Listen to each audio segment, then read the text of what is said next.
Olá, e eu sou o Daniel Moreira da Best Chauffeurs. É um prazer tê-los conosco hoje em mais um grande episódio do Willux Podcast.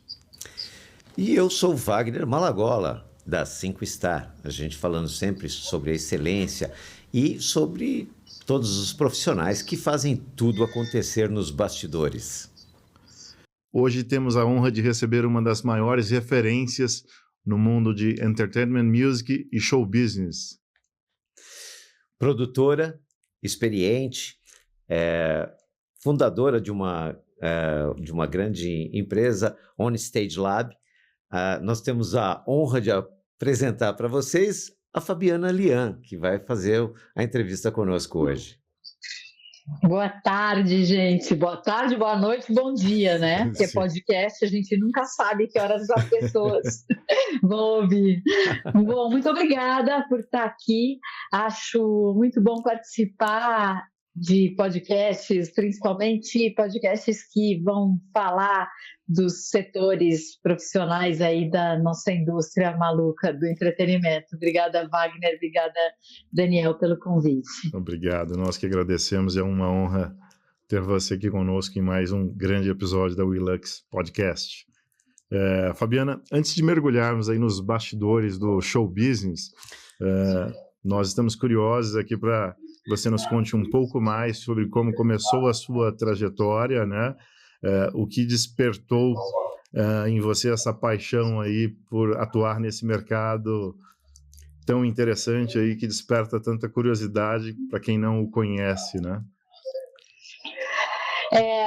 Bom, eu já venho do mercado da música, eu já trabalhava como cantora.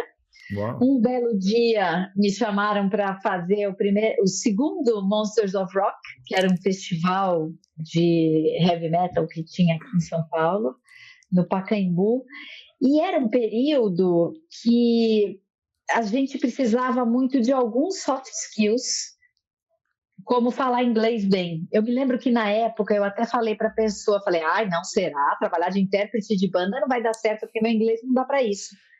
Enfim, dava, né? O meu inglês deu para isso, para aquele primeiro show que eu não aceitei ser intérprete, mas fui assistente do assistente. Aí no segundo show eu já me colocaram de intérprete de banda e quando eu vi eu tinha parado de cantar e pulado para o outro lado do balcão, porque era um momento ali, 1995, 6, 7, foi um momento que a indústria começou a andar para a direção que a gente está hoje, né? A partir dos anos 2000, tudo muda, porque enquanto os artistas, o Wagner sabe que ele trabalhou com artista internacional, os artistas vinham fazer shows grandes para divulgar seus álbuns, a indústria ficou toda desorganizada com o aparecimento das músicas compartilhadas e tal, e a maior receita passou a vir dos shows. Então, os artistas começaram a circular muito no Brasil a partir dali, porque o Brasil sempre teve essas plateias muito quentes, mas a gente não era muito bom comprador de álbum, de discos internacionais, mas em termos de plateia, de apetite para se aglomerar e ir em show, a gente sempre foi muito bom. E aí a indústria mudou muito e eu acho que eu surfei essa onda ali. A partir dos anos 2000, eu lembro que eu comecei a trabalhar muito. Trabalhei com vários artistas internacionais. Depois, o intérprete de banda, na verdade, é um assistente de produção. E aí eu passei a ser gerente de turnê, fiz várias turnês internacionais pela América Latina. E em 2014 eu fundei a On Stage Lab, que agora acaba de mudar de nome para On Stage Exp, que é uma escola de show business onde eu ensino todos esses soft skills e o nosso sistema do entretenimento para quem queira trabalhar com isso. E a gente fala desde a contratação do artista até como você é um coordenador artístico, um gerente de turnê, como você lida com a equipe, incluindo a equipe de carros, né? É sobre isso. E os procedimentos especiais. Então, é sobre esse gancho, inclusive, que a gente queria falar com você, é sobre... existem algumas coisas que a gente fala assim, poxa, tem pessoas que falam assim, como é que você vai ensinar a pessoa ser um assistente de palco, né? Poxa, você começou do início, do zero, né? Numa intérprete que virou uma assistente de palco. Deve ser algo bem fácil fazer isso, né? Eu queria que você falasse sobre como que isso daí te encantou. É isso que eu queria saber. Tá, eu não sou assistente de palco é uma coisa mais técnica, né? Eu até faço isso, mas mais para shows menores, os meus shows aqui. Sim. Mas eu era assistente de produção ali enquanto intérprete, depois virei gerente de turnê. Perfeito. Eu acho que a gente, nessa indústria, a gente acaba galgando os caminhos. Eu ouvi sabe que eu faço lição de casa, eu ouvi um episódio de vocês, onde vocês falam de postura e de como atender bem, e vocês falaram uma coisa que cabe muito no mercado de show: você não tem uma segunda chance. De jeito nenhum. Se o seu artista não chega no horário, no palco, você não vai ter uma segunda chance de entregar um show perfeito. É verdade. Entendeu? Então, o que as pessoas que trabalham com entretenimento, com produção de show fazem, tem sempre essa urgência. Sim. Eu acho que quem trabalha com isso tem um parafuso a menos, assim, que é meio movido a endorfina, adrenalina, sei lá, quais hormônios do mal aí que a gente é movido, porque a gente, sempre que você vê uma situação muito dramática, muito tensa, que pode comprometer um show, você vê todo mundo se unindo, desde o dono do show até o segurança, o pessoal da faxina, o agente do artista, o artista às vezes, se agrupando ali para fazer acontecer, para solucionar aquele problema. Então, quem trabalha com show tem esse drive dependente químico de algum hormônio, que eu não sei qual de solucionar problemas. Sim. E eu acho que isso, de alguma maneira, é o que a gente espera de uma equipe. Sim. É que a pessoa tenha essa capacidade de solucionar problema e entenda ali o que significam aqueles espaços, assim. A necessidade de ser proativo ali, dinâmico e tomar decisões ali onde precisa ser tomado naquele momento. Às vezes o produtor não tem nem tempo de consultar ali o seu manager, ele tem que tomar uma decisão de imediato que deve ser impactante para solucionar o problema, positivamente falando, né? Super. Sim. Você tinha uma pergunta para... bastante interessante esse teu relato. A gente percebe, então, que praticamente essa mudança aí do show business, ela evoluiu da década de 90 para cá. A gente está falando de 30 anos aí, mais ou menos, né? Exato. A partir dos 2000 é que a mudança começou a ser mais radical, porque a indústria fonográfica se desorganizou. Eles deixaram de ser quase que os donos exclusivos do dinheiro. Porque antigamente os artistas, principalmente os que gostavam de uma boa farra, se drogar e não sei o que, eles lançavam um álbum e ficavam em casa esperando o dinheiro cair. Porque as pessoas iam comprar os discos e ele ia receber os direitos. Eu até brinco um pouco, tem uma brincadeira de bastidores aqui, que depois desses anos todos, as drogas desapareceram do show business, porque os artistas têm que entrar num avião, ir para uma cidade, se alimentar saudavelmente, tem personal trainer, faz o show, entrega o show, entra no avião de novo, vai para a próxima cidade. Então, a saúde tem que estar em dia. E droga não vai combinar com isso. Sim. Só essa outra droga de hormônio que eu estou falando. É verdade. É um movimento, né? É que as pessoas mais jovens não sabem que as gravadoras que detinham todo o poder sobre o artista. Às vezes um álbum deles que custava, que eles ganhavam R$1 por álbum, eles ganhavam 15, né, para vendê-lo, mas Exato. tinham que produzir e tinha, lógico, existia toda uma dinâmica. Hoje mudou muito isso e o show passou a ser algo importantíssimo para a renda desses artistas, né? A lógica mudou, Wagner, a tal ponto que os artistas hoje lançam fonogramas, alguns até optam por não lançar um álbum inteiro de 10, 12 faixas, para lançar alguns fonogramas para se conectar com plateias possíveis para os seus shows. Olha. Então, o show passou a ser essa prioridade. Tanto que a gente vê um desenvolvimento tecnológico, visual nos shows a partir de meados dos anos 2000, que a gente tem visto, a cada ano eu vou em show e falo, meu Deus do céu, qual que é a próxima, né? Que aí é elevador que sobe, fogos, laser. Gente que pula numa LED, piscina do palco. Gente que pula. O show que voa todo também, né? tem uma narrativa. Bracelete. É muito interessante isso. Tem várias coisas. Hoje, o show virou realmente o show, é um espetáculo. É um espetáculo. É uma experiência. E a gente está falando sobre experiência, né? Experiência, você sabe que o que a gente faz, na verdade, a gente fala de duas experiências, a do público e a nossa, né? Aonde você também, né, contribui, porque tudo isso, para chegar onde chegou, tem que ter um entendimento, né? E essa experiência ela é muito importante. A gente hoje está aqui com você e é por isso que a gente entende muito, e eu fiz questão, né, sobre a sua presença aqui, porque eu lembro de você aonde nós nos conhecemos na Mondo. Você nem lembra, talvez, o dia, mas a gente teve uma reunião na Mondo que hoje nem existe mais, existe?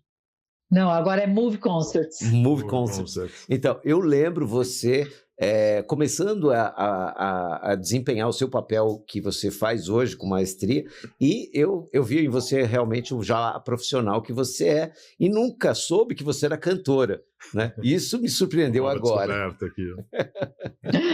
Tá no Spotify, pode procurar. Vou procurar. Aliás, dá o dica aí para as pessoas escutarem. Aonde que é? Qual o nome? Fabiana Lian é o teu nome? Fabiana Lian. Olha. Eu tô em alguns projetos. Eu tenho um projeto com um filósofo que é o Vladimir Safatli. Sim. A gente tem um projeto de piano e voz que tem uma história muito curiosa. Sim. Que na verdade a gente se conheceu nos anos 90, antes de eu pular para o outro lado do balcão. Legal. A gente se conheceu ali e gravou um álbum inteiro, mas era um álbum muito experimental, as músicas são diferentes, a gente misturava línguas e tal. Sim. E aí, na época, ninguém lançou exatamente porque o poder estava ali nas gravadoras e ninguém sabia onde colocar aquela caixinha, né? Em que caixinha colocar aquilo. Como era isso? É tipo teatro mágico?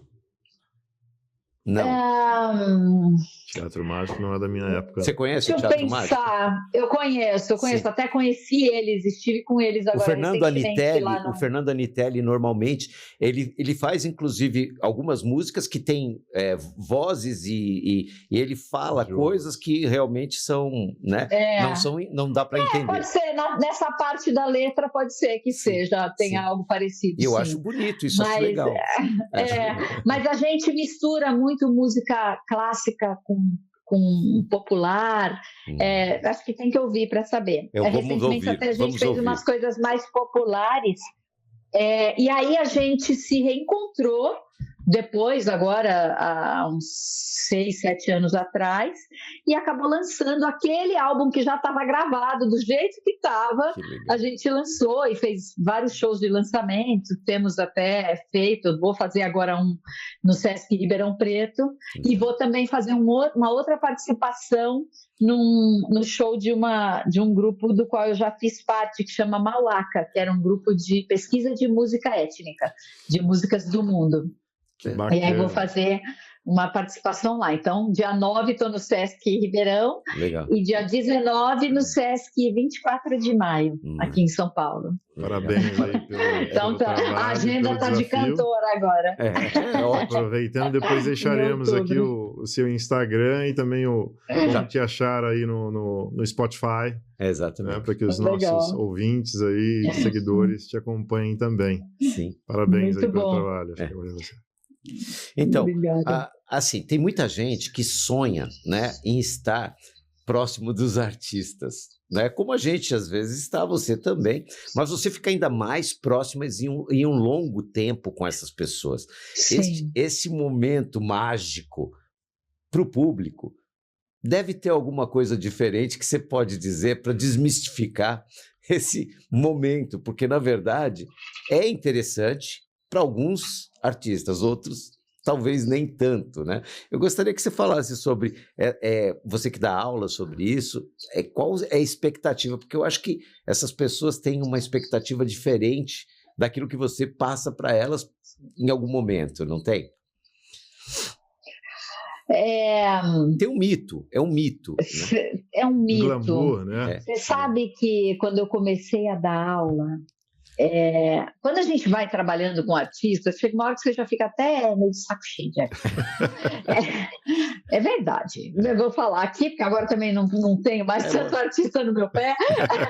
Mas é verdade. Mas, assim, eu sou uma pessoa criada nos anos 80 ali, né? Então, o artista da minha vida era o David Bowie. Uau. E foi o meu segundo trabalho. Uau. Nossa. Eu fui para o aeroporto como intérprete de banda ali, buscar ele no aeroporto, assim, tremendo, feito várias vezes. Eu falei, gente, eu vou ver Deus daqui a 2 minutos. Mas eu fui chique, fiquei ali, mantive a minha fleuma e deu certo. E acho que eu sempre brinco que esse foi meu corredor polonês da indústria. Perfeito. Porque como eu consegui não perder essa estribeira, não pedir foto, não tenho foto com Vossa Majestade. Nós não temos, né? Ele já se foi. Então eu consegui não pedir autógrafo, não pedir foto, não ficar falando que ele era o melhor artista do mundo. E aí eu acho que de alguma maneira isso foi meu passe para a indústria. Então ela tem postura, ela pode. Dá para ela ficar aqui. Além de ter um inglês decente, ela consegue se manter calma, mesmo numa situação como essa. É um terror, né? Que bacana. Juliana, parabéns. E aí, só terminando de responder a pergunta. Sim, do mito. Mas aí a gente vai trabalhando com o artista, isso desmistifica até de um jeito, quase como se você virasse um burocrata, apesar de estar trabalhando com arte, sabe? Mais um show, mais um não sei o quê. Aí, quando eu comecei a dar aula, eu lembro que o Hilton me deu uma sala ali no hotel do Hilton São Paulo e eu acabei fazendo uma turma independente, tinha umas 30 pessoas na sala de aula e eu tinha acabado de trabalhar com o Dave Matthews Band.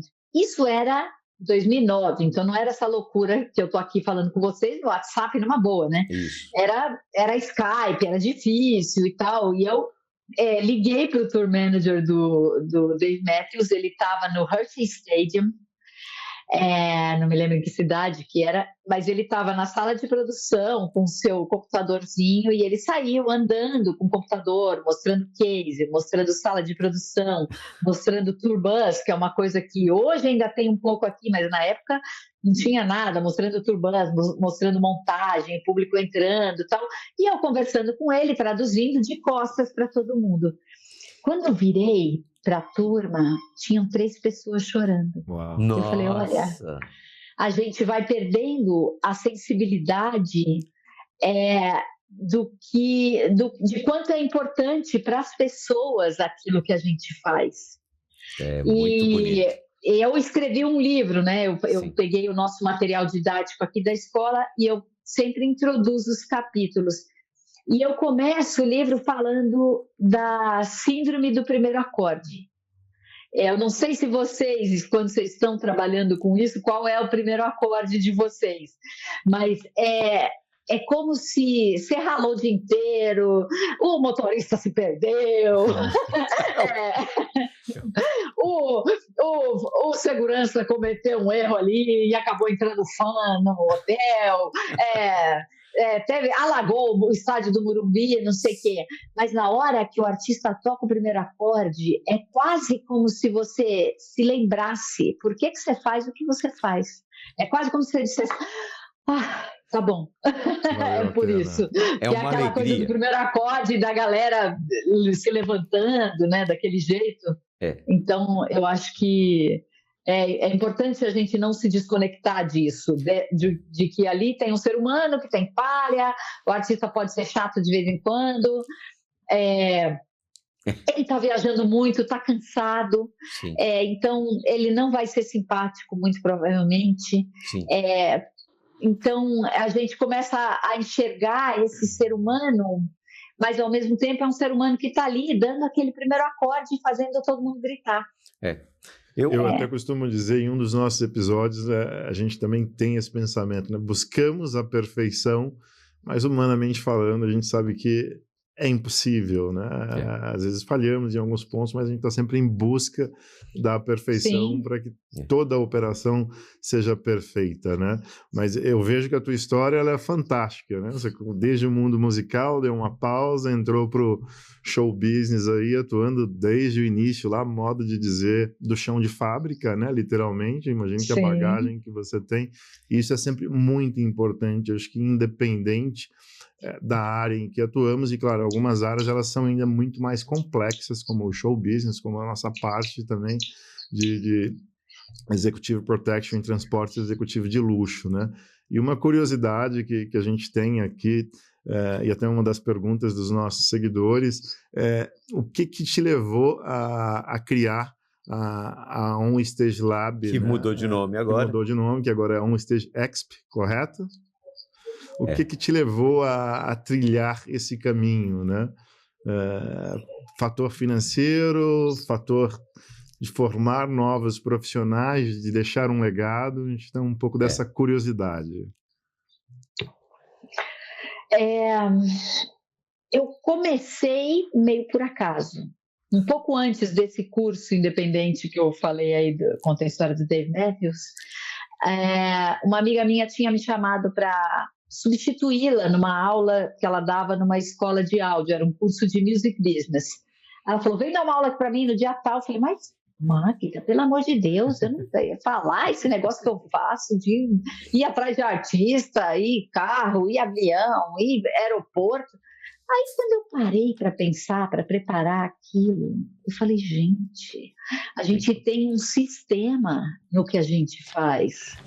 Já tem um sistema desenhado, que inicialmente foi até importado, né, dos Estados Unidos, da Inglaterra, que os caras inventaram isso, mas eu acho que o brasileiro incorporou isso de um jeito muito interessante. Profissional. E profissional, e a gente tem uma flexibilidade, tanto que você é até um exemplo disso, Wagner, a gente tem hoje pessoas, mão de obra brasileira, trabalhando com diversos artistas e eventos internacionais. O Rivonaldo. Por exemplo, Rivonaldo viaja pra caramba com Sombra, um monte de gente. né?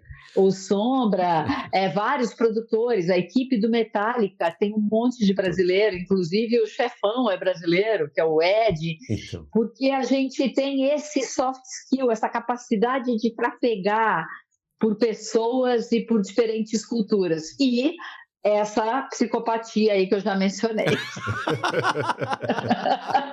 Essa adrenalina. É verdade. É verdade. Você sabe que quando você estava falando sobre o primeiro acorde, eu estava lembrando que eu tive recentemente com o Lenny Kravitz e eu fiquei muito feliz quando ele pegou. Eu sempre soube que, por exemplo, as pessoas, quando a gente fala que é chato, né? Eu nunca falo que as pessoas são chatas, embora o Lenny Kravitz não tenha nada de chato, não é isso.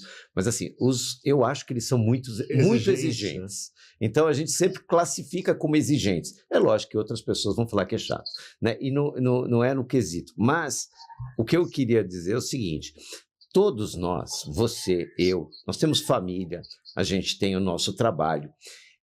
Você pega uma pessoa como o Lenny, por exemplo, ele escreve todas as letras das músicas dele, ele toca o piano, ele toca a bateria, ele faz a performance, ou seja, ele chama uma banda para tocar a música dele integralmente, a música dele. Ou seja, essa pessoa está dentro do carro, É aquele momento do acorde que você falou. Essa pessoa está dentro do carro, eu estou dirigindo, e eu preciso falar com ele sobre um assunto relevante para mim. Mas ele pode estar pensando numa música naquele momento, vendo alguma coisa e pegando uma inspiração, e de repente eu... Cortar esse... Isso é super importante no momento de um artista.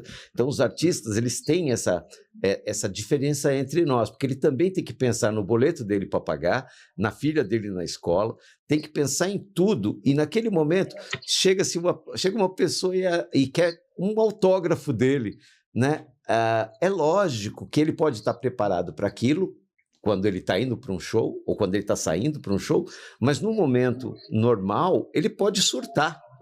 Não é o caso do Lene, mas ele pode surtar, né? O Lene falou para mim que enquanto nós dirigíamos, que eu estava dirigindo em Nova York, ele gravou, ele viu uma mulher passando num carro, e ele pegou e gravou uma música, porque ele estava no meu carro, dirigindo, e ele viu essa mulher, e ele gravou, e a música chama-se Again.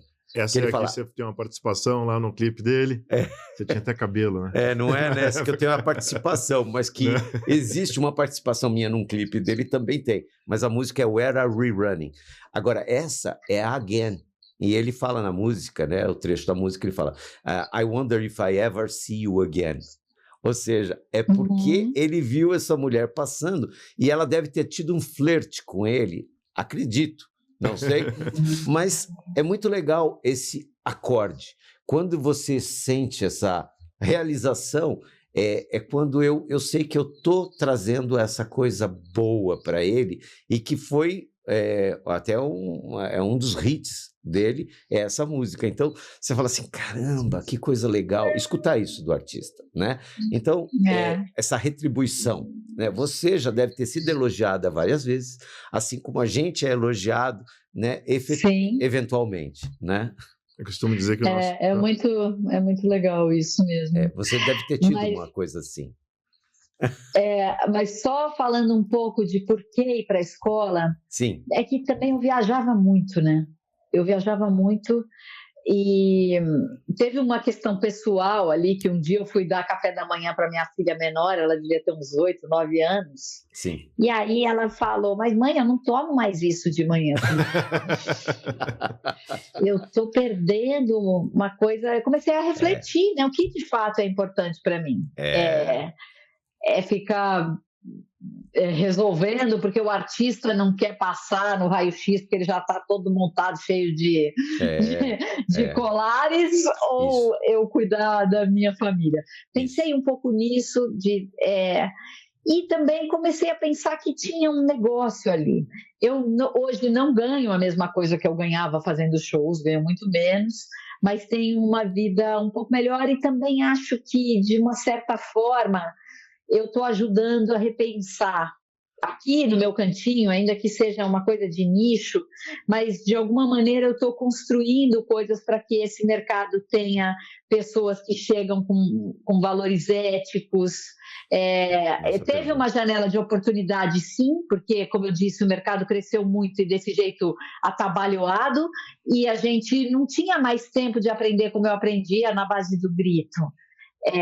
Então era um mercado que já estava maduro e precisava de pessoas mais preparadas, e a OnStage começou a preparar essas pessoas. Legal. Mas acho que mais do que isso é trazer para o mercado pessoas que tenham uma consciência diferente. O que a gente precisa, quais são as melhores práticas para a gente implementar nesse mercado, pessoas que tenham senso crítico sem deixarem de ser proativos ou insubordinados, vamos dizer assim. Então, eu acho que sim, talvez seja uma busca de um legado mesmo. Que bacana, parabéns. Isso vai até um pouco de encontro com o nosso projeto, que é recém-nascido, aí, o Ilux, né?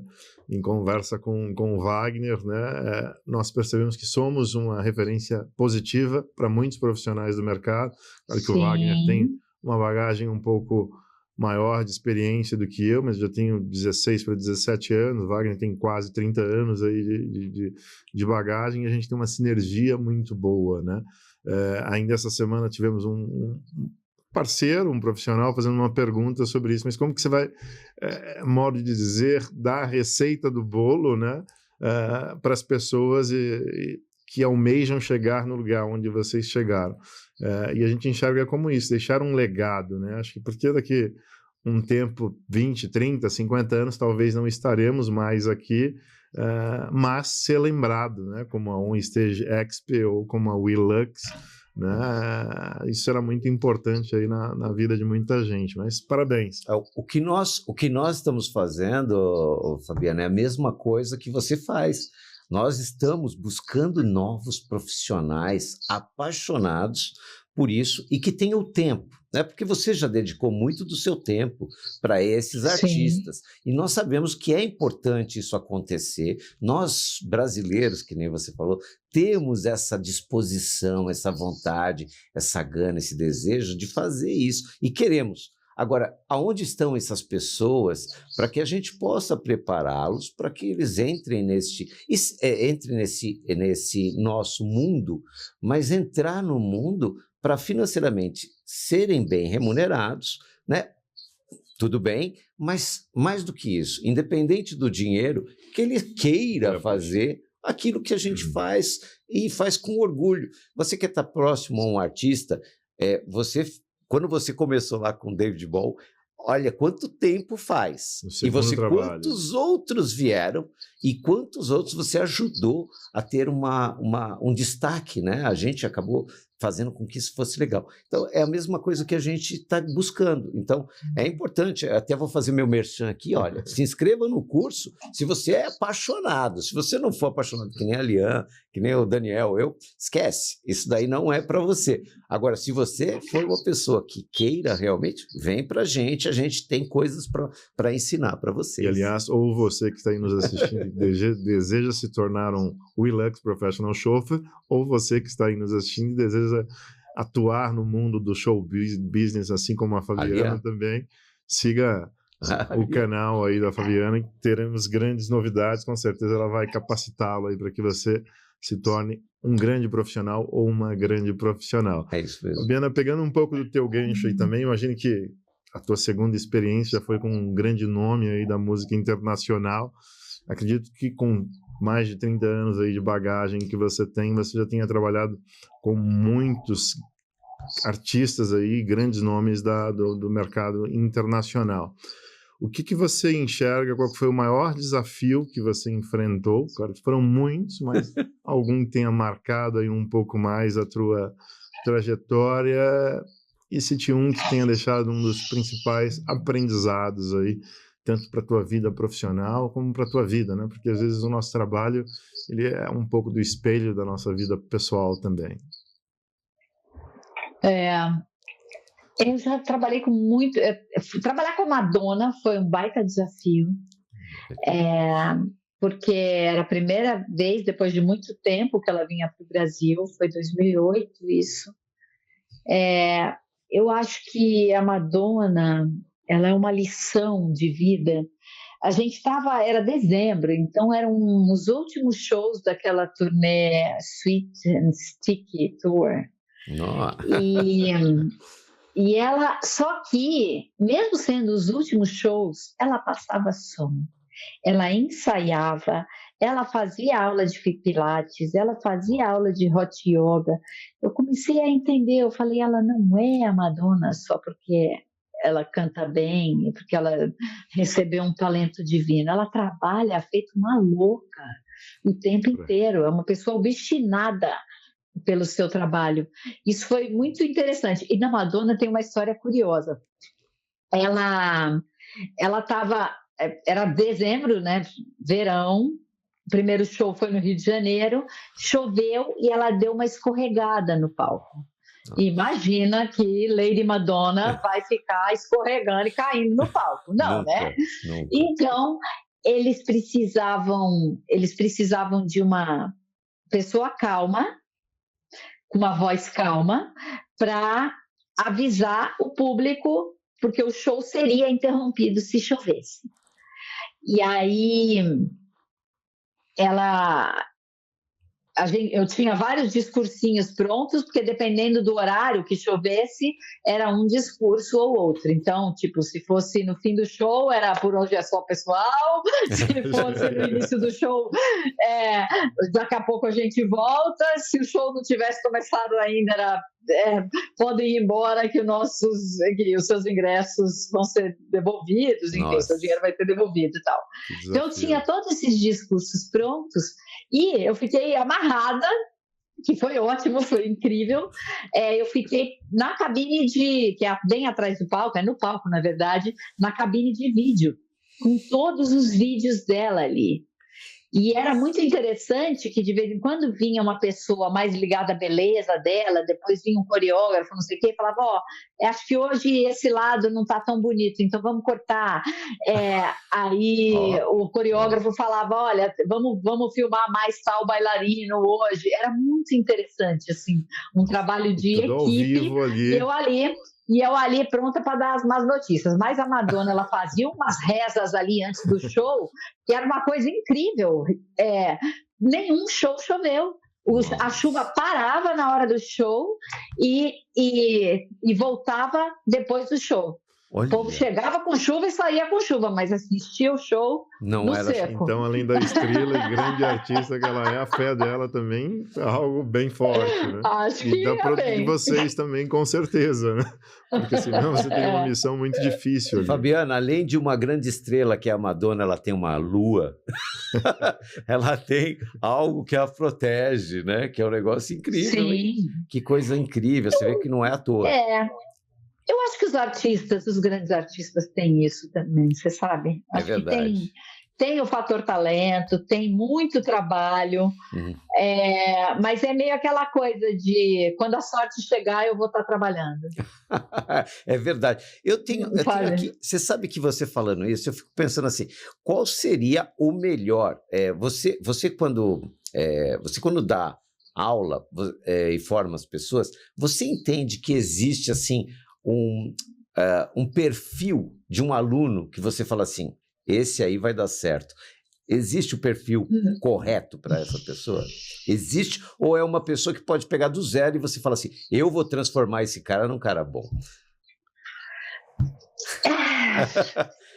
Eu acho que são tantas as funções que você pode exercer. Sim. Que existem vários perfis de aluno para as diversas posições. Sim. Mas uma coisa que ajuda muito, e isso, de uma certa maneira, as pessoas não vêm prontas, né, com esse drive, eu acho que é a vontade de aprender. Isso. E a inteligência emocional. Nós íamos falar sobre isso. É muito importante, então já vamos falar sobre isso. Porque você vai passar por situações de tensão, você vai passar por gente te atropelando, você vai ter um produtor tenso em algum momento que não vai, e você não pode levar para o pessoal, sabe? Tem muitas coisas, muitas variáveis numa produção de show, num processo de planejamento de show, que se você tiver inteligência emocional e proatividade, a chance de você se sair bem é muito boa. E assim, o que acontece no stage as pessoas vêm com backgrounds diferentes. Então, vem um aluno de administração ou de economia, de contabilidade, ele vai ter uma função super relevante na área de settlement, de gerenciamento da turnê do ponto de vista do dinheiro ali. Se você tem uma coisa de marketing, você certamente pode se dar bem na parte de divulgação do show, ou mesmo do live marketing ali, das ativações. Sim. Enfim, eu acho que todas as formações são muito bem-vindas nesse mercado, no fim das contas, mas o que vai te fazer ser uma pessoa que esteja ali no backstage principalmente, e tem uma outra coisa, essa capacidade, esse clique que eu tive de não posso voar no pescoço do David Bowie. E vocês falam muito isso nos programas de vocês. Respeitar esse espaço. Porque o carro do artista, o hotel do artista, o camarim do artista tem que ser os espaços seguros dele. Ele já está exposto o suficiente para se sentir exposto por uma pessoa que está ali, foi arrumar o camarim e aí vai lá e pede um autógrafo. Ou uma camareira de hotel que vai lá e pede uma foto. Então são os espaços seguros que a gente tem que manter. E o nosso VIP será sempre o nosso VIP, né? A gente tem que atendê-lo como um VIP mais importante, não como um artista, né? Essa é a função. Mas que fantástica a história do que você citou da Madonna. E aprendizado, eu costumo dizer que a gente sempre aprende em todas as operações e cada operação ela tem um DNA, algo ali que é ou um desafio ou algo que deu problema e a gente conseguiu contornar. Isso é muito importante para toda a área profissional, né? Aproveitando isso, pegando até um pouco do gancho aí sobre você, comparando a geração anterior, né, a nossa geração, né, com a geração de hoje, geração Z, você enxerga que antigamente os profissionais eram melhor qualificados com comparação de hoje, e hoje qual que é o maior desafio que você enxerga para a formação de profissionais que avancem aí, que cresçam na nossa indústria, né, em termos de qualidade, de perfeição, de tudo, né, nível em geral, ética, questão emocional do que você comentou. Interessante isso. A geração Z, eu tenho sorte porque eu tenho 2 filhos de geração Z, né? Tenho uma Millennial e um Gen Z. Eu tenho 2 também. E 2 Gen Z, E aí, eu acho que a gente consegue aprender muito com as novas gerações. A gente hoje vive no mercado de trabalho uma coisa muito interessante. Eu tenho 60 anos. Estou aqui, não estou pretendendo me aposentar tão cedo. Não parece. Obrigada. Eu tenho 60 anos e eu vejo gente de quase 70, gente de 50, gente de 40, gente de 30 e gente de 20 no mesmo mercado de trabalho. Isso é inédito. É verdade. Então, a gente tem um monte de desafios geracionais hoje. Sim. Desde o cara que é mais velho que eu e não correu tanto atrás de tecnologia como eu corri e tem muita dificuldade de lidar com essas coisas, como a geração Z, que tem dificuldade de se comprometer. Não, vou ficar nessa empresa 5 anos. Isso acabou, não existe para a geração Z. É verdade. Então, eu acho que essa geração, eles têm coisas muito interessantes, que eles têm uma rapidez que é muito interessante, eles têm um sentido ético muito forte. Eu acho que eles já vêm com muitas pautas, alguns são até mais radicais, mas eu vejo um alerta para essa geração. Como eles são muito conectados em tecnologia e estão o tempo inteiro no celular e computador, nem computador muito, eles quase não veem e-mail, mais celular mesmo. Celular. Então, com tanta facilidade de aprender através, com auxílio de inteligência artificial, tudo isso, eu me preocupo com 2 coisas para essa geração. Acho que eles precisam continuar construindo seus repertórios, ou seja, continuar lendo um bom livro, aprendendo com uma boa conversa presencial de preferência, e também não perder o olho no olho, porque eu acho que isso ajuda você a ter empatia. É isso. Porque uma geração que não tem esse olho no olho vai linchar muito mais facilmente alguém na internet ou vai ter mais dificuldade de entender, vamos trazer para o universo de vocês, de entender um momento delicado que o cliente está sentindo naquele momento. Também. Ou mesmo ter empatia com o motorista no trânsito. Eu não sei qual de vocês 2 que contou uma história de quando você está fazendo direção defensiva e aí você vai lá e encontra o cara na porta do hotel. Foi o Wagner. Era real com o Wagner. Aconteceu. Você sabe, Fabi, essas situações, essas coisas trazendo para o nosso mundo é uma coisa muito importante. As pessoas não dão assim, esse olho no olho que você falou dessa nova geração, nós precisamos muito dizer que eu, você, a gente trabalha com pessoas que todo mundo quer ver. Sair da tela para ver pessoalmente. Nós vemos essas pessoas pessoalmente.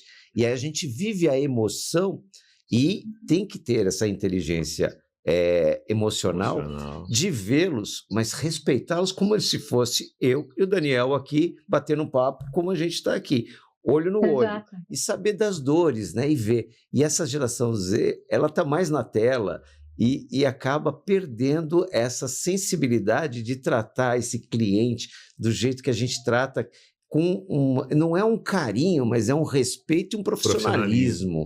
Né? Eu não diria nem carinho. Nós temos o carinho pela nossa profissão, mas assim, com o artista, você não pode ter esse respeito, tipo, né? Porque ele, assim, as pessoas aí em geral que estão nos vendo aqui, elas não sabem que essas pessoas que vêm para cá, elas são as responsáveis, elas são as galinhas dos ovos de ouro de uma equipe imensa atrás dela, que não é você, nem eu, nem o Daniel que estamos aqui, que está lá no país de origem deles, né? E que a gente fica responsável por eles e tem uma importância enorme no momento que ela está aqui. Então a gente faz valer isso e a gente tem que ter essa compreensão.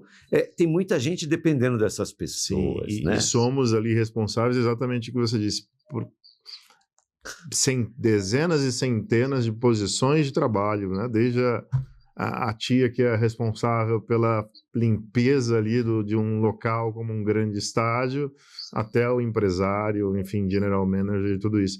Você levantou pontos muito importantes aí a respeito da questão da geração Z, e um que você falou também um pouco, mas eu tenho escutado isso de diferentes segmentos, tá? Que hoje a geração Z, ela é muito impaciente, né? Ela não espera... Crescemos assim, existe o tempo de plantar e o tempo de colher, né? Hoje eles querem tudo para ontem, porque existe um mundo da internet que ele é um pouco fictício, né? Do youtuber ou de alguém, de um MC que vira milionário com um vídeo ali que às vezes não faz muito sentido da noite para o dia. E a geração Z não tem essa paciência. Então, acho que o que a gente precisa também tentar levar, né, através aqui do nosso programa também, você, eu tenho certeza, através aí da tua escola, da tua empresa, é fazer com que eles entendam isso, né? Porque isso é muito importante. E tem algumas áreas que eu enxergo que dificilmente a tecnologia vai ajudar muito, mas nunca substituir, como a tua posição, o mundo do show business, como até mesmo o nosso mundo também, o mundo de hotelaria, de um hotel 5 estrelas. Dificilmente o cliente vai querer chegar e falar com um robô. Ele vai gostar de ter um atendimento humanizado, né? E o nosso business é assim, a gente tem que valorizar isso. É interessante isso. Eu acho que a geração Z... Imagina você ser criado num ambiente em que você tem vídeos de no máximo 1 minuto e meio, que vão te ensinar coisas, te contar coisas, etc. O pensamento fica muito mais veloz, num certo sentido. Acho que uma das melhores notícias desse ano para mim foi a proibição de celulares nas escolas. Isso foi Eu ouvi de uma educadora que as crianças voltou a ter briga na escola, que era uma coisa que não tinha conflito. Você não ia disputar pelo brinquedo no playground da escola. E agora isso voltou a acontecer, e com conflito as crianças aprendem a se relacionar também, né? Então, eu acho que isso seria o principal alerta mesmo, a gente não perder a nossa dimensão humana mesmo. Outro dia eu vi um cara do Vale do Silício mesmo, que ele até implementou várias coisas de IA. Ele falou: a gente não tem que estar preocupado com as inteligências artificiais, elas são excelentes acessórios, a gente tem que estar preocupado com o que o humano vai fazer com isso. A gente deixar de ler um livro de trabalho de faculdade e pedir para a IA ler, né? Você não vai estar construindo o seu repertório. Exatamente. Tudo bem, gente, não, tudo bem. Deixa eu refazer essa frase. Não fazer isso em todo o trabalho. Tem trabalho que é chato demais e que vocês sabem que não vão usar para nada, pode fazer.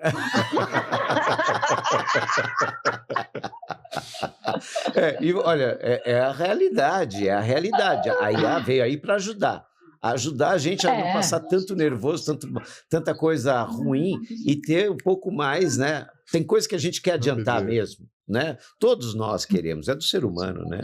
Aliás, hoje vocês estão usando IA? Vocês usam IA? Eu uso a paga aqui, eu tenho IA, mas é porque nós precisamos de respostas rápidas. Por exemplo, eu uso IA muitas vezes para fazer por exemplo, quando a gente vai fazer o podcast, a gente usa IA, claro. A gente busca algumas... roteiro. Para roteiro. Então, por exemplo, coisas que a gente não domina e que faz com que a gente tenha um desenvolvimento um pouquinho melhor, né? Sabendo um pouco mais sobre você, sabendo um pouco mais sobre outras pessoas. Nosso papo aqui, é lógico que a gente conhece você, mas se não fosse o caso, né? Por exemplo, se fosse o caso, a gente usaria, né, a IA para descobrir quem é tal pessoa que vai fazer a gente vai estar aqui. Então a gente precisa conhecer. Mas o que eu costumo dizer, né? Eu até falo isso com minha filha que tem 20 anos também, estou fazendo faculdade, Alice, utilize mais. Fala, eu gosto de escrever, eu sei, mas eu falei, juntando a tua inteligência com a inteligência do IA, você vai ter uma combinação muito melhor, às vezes, de texto ali, e a gente tem que utilizar como uma ferramenta de suporte, né, e não depender dela ali oficialmente, faz o texto, dá um copiar e colar, que fica feio, né, a gente vai lá, tem que ser crítico do IA, né. Eu acho que IA tem uma coisa muito boa de organização, sim. Que é interessante. Acho que para escrever ainda, eu não tenho muita paciência de ler os textos, até eu gosto de escrever também, igual sua filha, mas quando eu vejo uns textos ali, eles são muito repetitivos, às vezes eles ainda não têm IA que domine a arte do texto, mas para organizar, para fazer algumas coisas de trabalho, assim, que você precisa de uma organização específica, é muito bom, a mão na roda. Lógico. É um assistente, no fim das contas. Trabalha 24 horas ali, né? Não cobra adicional noturno. Sucesso. Você sabe que eu tenho algo para te perguntar, independente de roteiro, porque isso não é roteiro de IA, não. Mas assim, eu penso, quando você trabalhou, o que você acha da importância desse tipo de transporte, o nosso negócio, né? O que nós fazemos, tipo assim, você trabalhou com vários motoristas, você trabalhou com vários carros, com várias organizações, né? E deve ter tido situações horríveis e situações boas.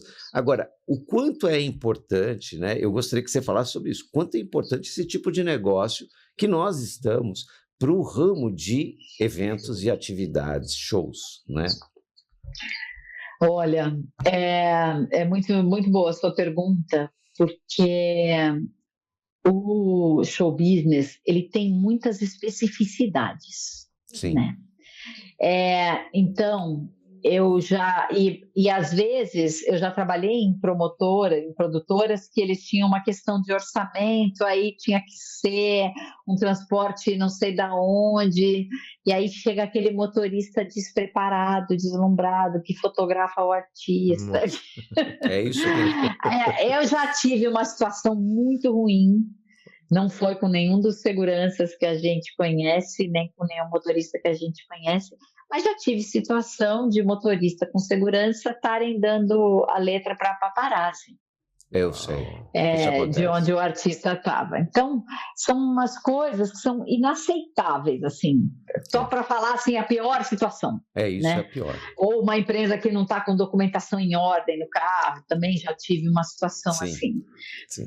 Mas quando eu vou falar, a gente enquanto produtora artística, a gente ter um motorista que você sabe que tem postura, que sabe que vai para além do GPS, não é? Que isso também é uma questão para a Gen Z que a gente não mencionou. Sim. Que todo mundo dependente do Waze e do GPS. Hoje em dia.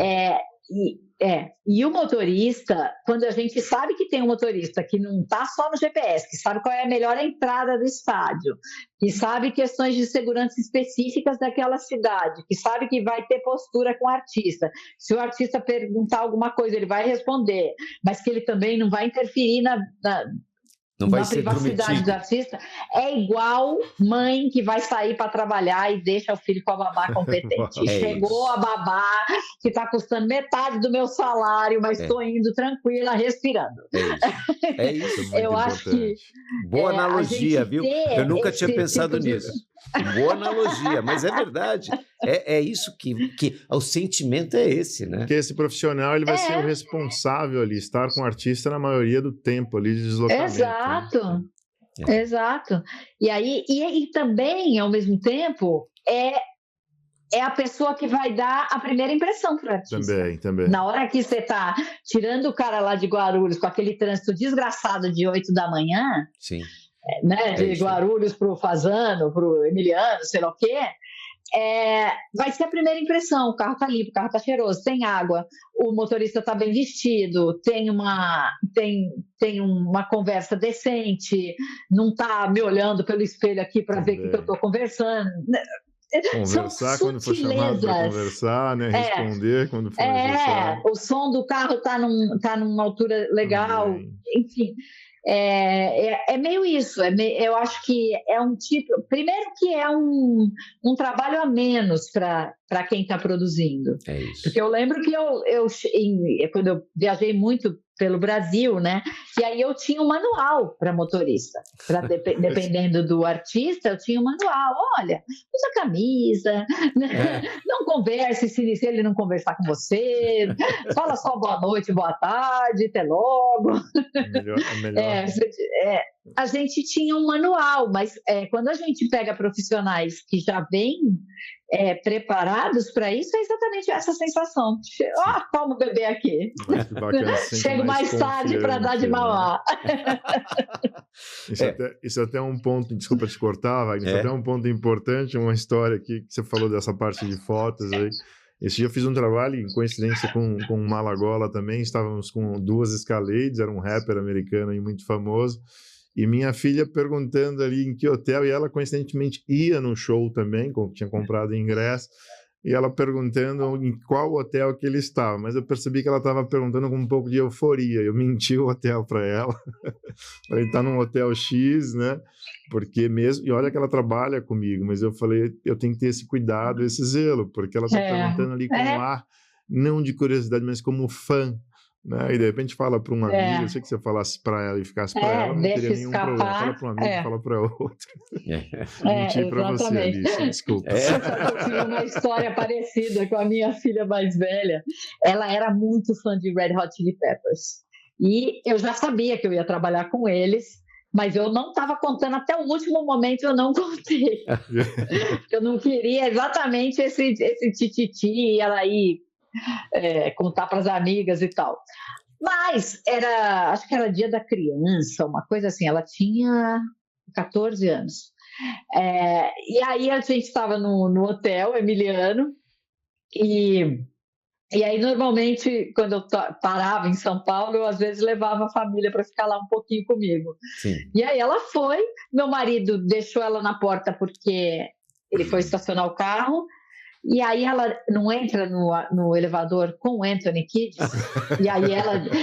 e ela já toda trabalhada no terror que a mãe tocou nela, ficou muda lá, quietinha no elevador. Aí ele olha para ela e falou, nossa, você parece a Fabiana, você é alguma coisa dela?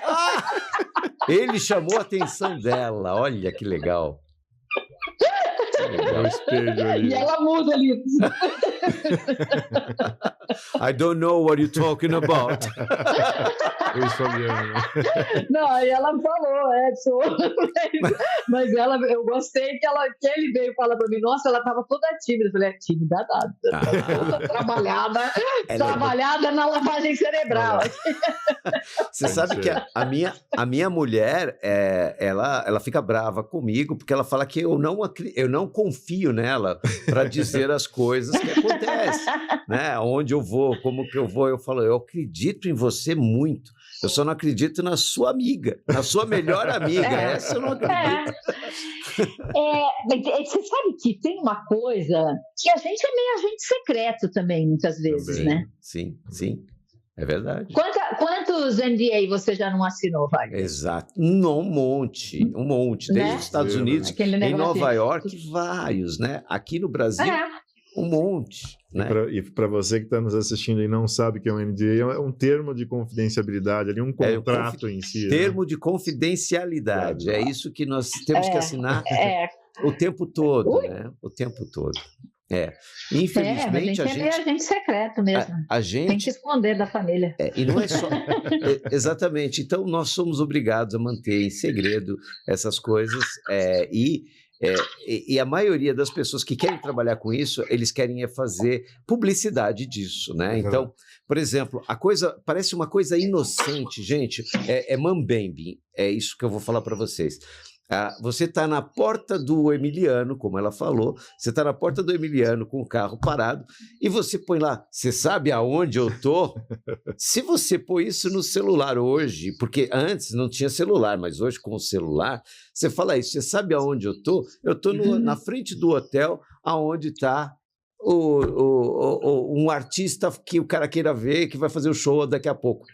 Você vai trazer problema para você, não tinha ninguém ali. Em questão de minutos ali, terão uns eu tô com o carro. Fãs ali na Aí porta. eu não consigo mais sair de lá, porque eu fui o responsável por trazer todo mundo para a porta para ver a Madonna, para ver... Responsável e irresponsável. Exatamente. A gente teve uma situação assim com a Demi Lovato, um estagiário publicou a Demi está no hotel que eu trabalho. Ele não falou qual era o hotel, mas os amigos sabiam. E aí, ele, em pouco tempo, já estava cheio de fã ali.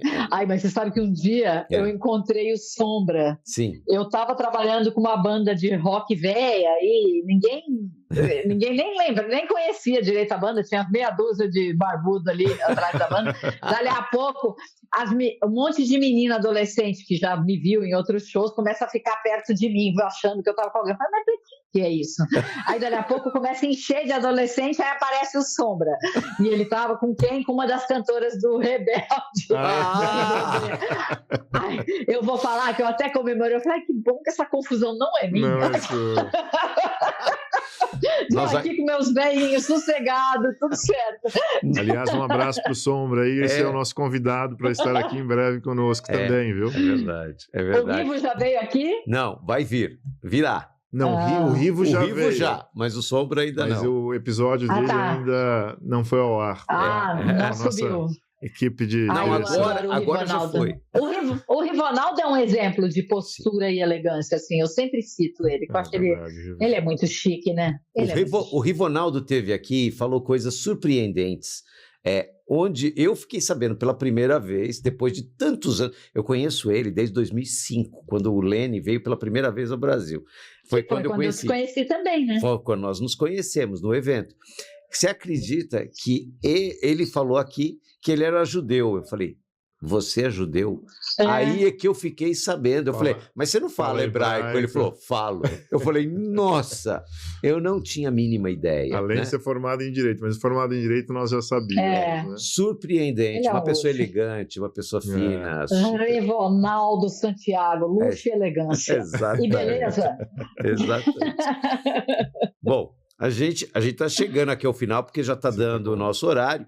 A gente precisava só saber, dar os finalmente, se você quer né, passar uma mensagem. Na verdade, Fabiana, antes disso tem só mais uma... desculpa, atrapalhei aqui. Peraí. Ponto aí, né? O que você enxerga para o futuro aí do show business, né? É verdade, é importante a gente saber disso. Você enxerga em termos de inovação, né? Ainda há pouco você falou também que cada vez é um espetáculo a mais, a gente não sabe onde que vai chegar, né? E em relação aos profissionais, você já falou um pouco, mas dá um overview final aí sobre essa parte antes de irmos para o encerramento, por gentileza. Aproveitar, né? Olha, eu acho que a gente vai ampliar cada vez mais. Acho que São Paulo, por exemplo, vai ser uma cidade que vai ter cada vez mais shows. mas acho que talvez tenha uma volta daqui a pouco. Eu acredito muito nisso, que as pessoas precisam de experiências mais intimistas, então talvez a gente volte a ver shows pequenininhos, acústicos, em casas menores, mas esse compromisso com a visualidade do show a gente não vai abandonar mais. Eu tenho 2 filhos artistas, vocês sabem, né? Que a minha filha mais velha é cantora, compositora famosa já. Parabéns, que eu vi, inclusive, foi premiada aí, sim. Qual o nome dela? E meu filho, Luísa Lian. Filho. E meu filho acabou de lançar um álbum também, que é Sela Canto. E eu vejo que eles já têm o Miguel Menos, que a banda dele é mais rock raiz, assim, mas tem uma preocupação com o visual, com a narrativa, com a história que o show está contando. Isso eu acho muito positivo e acho que vai permanecer. Legal. E eu aconselharia os novos profissionais a ficarem atentos aos movimentos do momento, porque a arte, de alguma maneira, está sempre nos contando qual que é o próximo passo da humanidade. Então, acho que é muito importante a gente estar ligado nisso, até para dar a melhor experiência para o público. Sim. E é isso. Que bacana. Legal, bacana. Muito bom. Deixou que aula, né, de vida profissional, de experiência aí no backstage e de propósito, né? Com toda a tua experiência aí, tenho certeza que se quisesse já estaria aposentada, mas vamos dizer que somos sempre movidos por uma adrenalina, por uma vontade de trabalhar, de fazer algo, e esse é o nosso propósito de vida. Acho que tanto eu quanto o Malagola, eu sou o mais jovem aqui, tenho muitas coisas para aprender ainda, mas vamos continuar aí com esse legado, né, com tudo. Muito obrigado por dividir toda essa tua experiência, sei que teu tempo é extremamente corrido, e é isso, excelente, parabéns. E antes de a gente ir aqui, o que eu ia falar aquela hora que eu estava encerrando, mas não foi encerrado, eu queria saber se você tem uma mensagem para os seus alunos, para as pessoas que estão vindo, né, para o mercado, além disso, dessa preocupação com a arte, se você tem uma mensagem especial para a pessoa. Eu sei que a ligação com a arte é muito importante, mas assim, para o aluno, esse cara, o que você deve fazer? Alunos, colegas de trabalho também, né? Acredito que muitos vão te assistir aí em breve também. Bom, em primeiro lugar, eu queria dar os parabéns para vocês pelo projeto. Obrigado. Acho super importante o que o Elux está fazendo. Sim. A gente realmente precisa ensinar, porque no fim das contas, quando você vai trabalhar com escola, com educação, você está passando muito mais coisa além da receita do bolo. É isso. Você está passando valores, está passando um legado mesmo. Ética. Então, ética, boas práticas, e de alguma maneira, isso sim são coisas que vão transformar o mundo. É verdade. E acho que para as pessoas que trabalham com show, eu acho que eu vou repetir o que eu falei para a geração Z, e o que eu falei também aqui antes. Eu acho que não se deixem ficar sem repertório, respeitem os seus silêncios, eles são importantíssimos, porque neles é que você vai tomar as melhores decisões e vai se construir como pessoa. E lembre que o artista também é o cara que vai estar ali dando o primeiro acorde, e ele